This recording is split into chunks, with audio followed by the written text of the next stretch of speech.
to make a man be a king.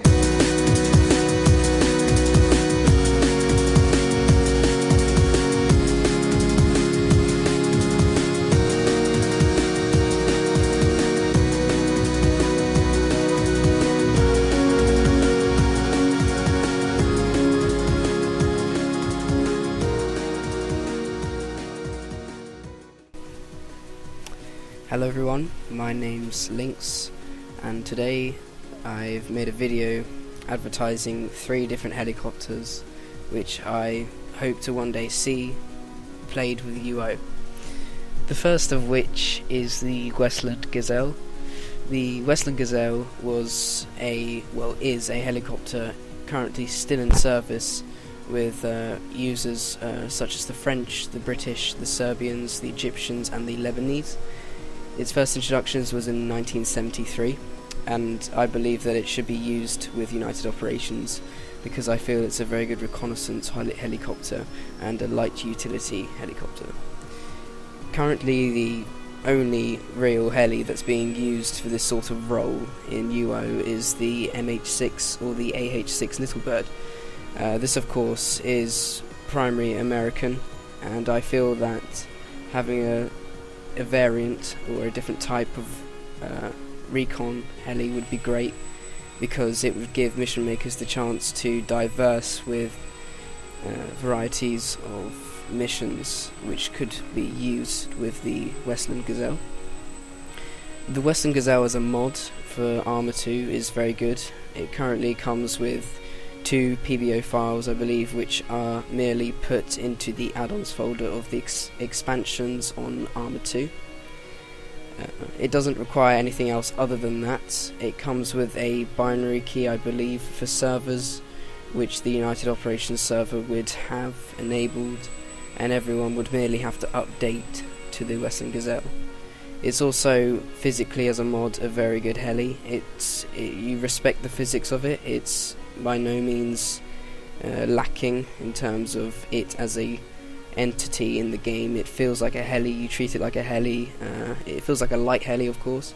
It's very fast, it's very good, and I feel it fits well as a reconnaissance heli. I mean, you could easily see yourself with it providing recce as any sort of a role as a reconnaissance.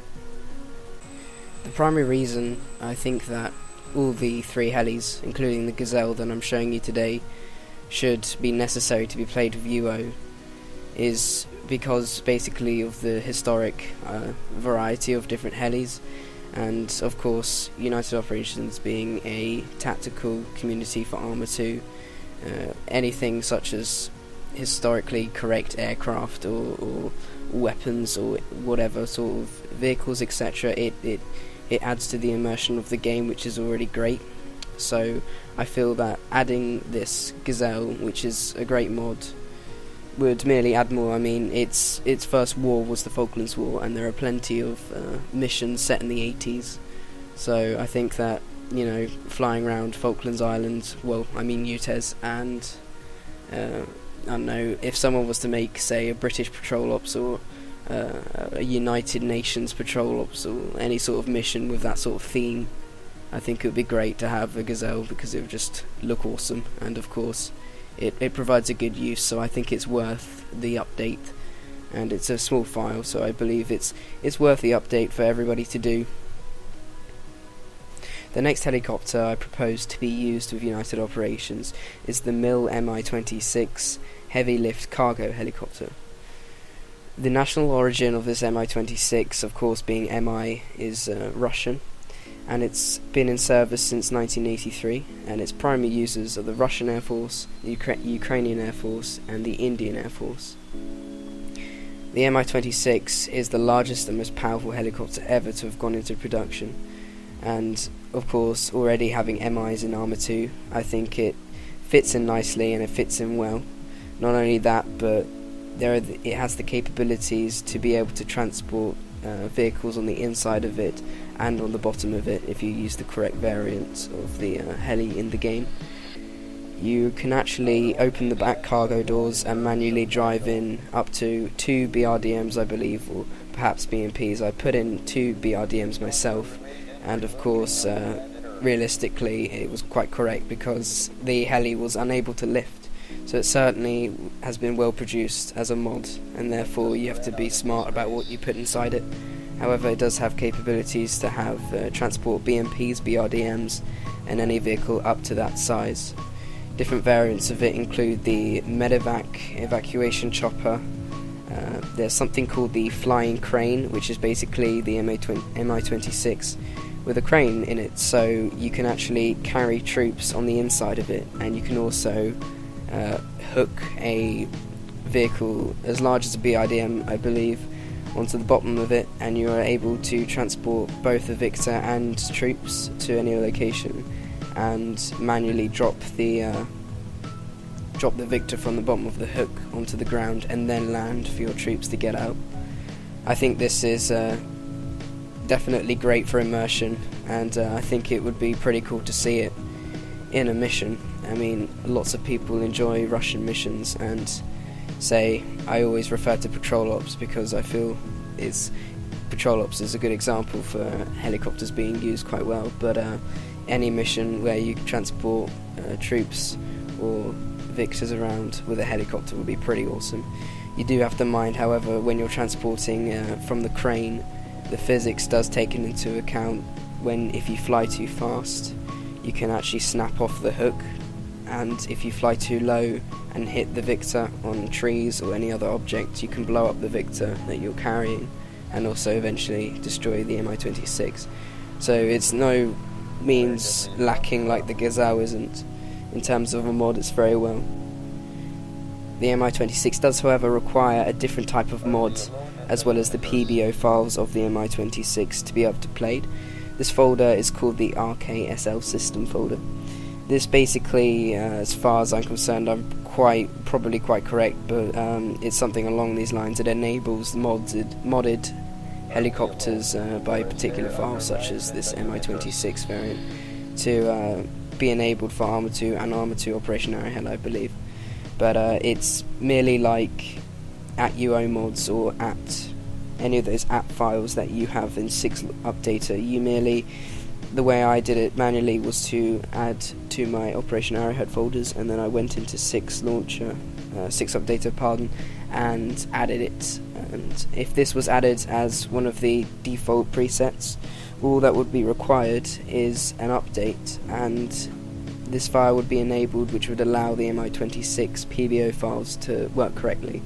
So it's no means a challenge. I mean, it would merely be one update, and it would mean that it could be used in any mission, so I definitely think it's worth the effort. The last of the 3 helicopters that I propose to be used with United Operations is the Westland Scout. The Westland Scout's first flight was in 1960, so it's definitely an old warbird, and it's quite iconic for being used in wars such as the Falklands War. Its primary users are the British Army, the Royal Australian Navy, the Royal Jordanian Air Force, and the South African Air Force.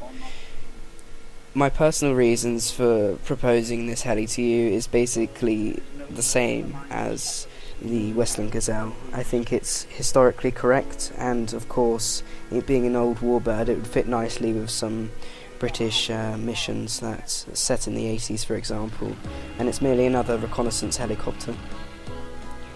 Unfortunately, the variant Westland Wasp isn't as a mod, but the Scout definitely is there, and it has many different variants, so it's definitely iconic, and I think it would be worth the effort to add the 2 PBO files that it requires to be enabled to play, to see it in, say, a 1980s set British mission with a reconnaissance Scout. So there are the 3 helicopters that I propose to be used with United Operations.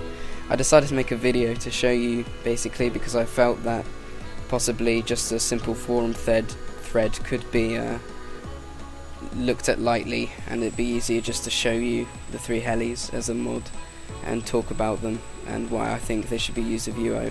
I definitely think they're worth the effort. They're merely 2 PBO files each, and the Mi-26, which, to be honest, I could see being used the most with United Operations, but I think the Gazelle would be pretty cool as well. But the Mi-26 requires 1 sort of mod, which is called the RKSL system, which I mentioned earlier. So hopefully, if it's possible, these 3 helis could be introduced to United Operations. Of course, I can understand that tests would have to be done, and if it's required, the servers would have to be tested with them before. Obviously, a massive update well, not a massive update, but an update would be released for these helis to be enabled. But hopefully, it wasn't too hard for you to watch this, and boring for me to explain why I think these helis are great. But I think they'll be pretty cool with United Operations. So thanks for listening.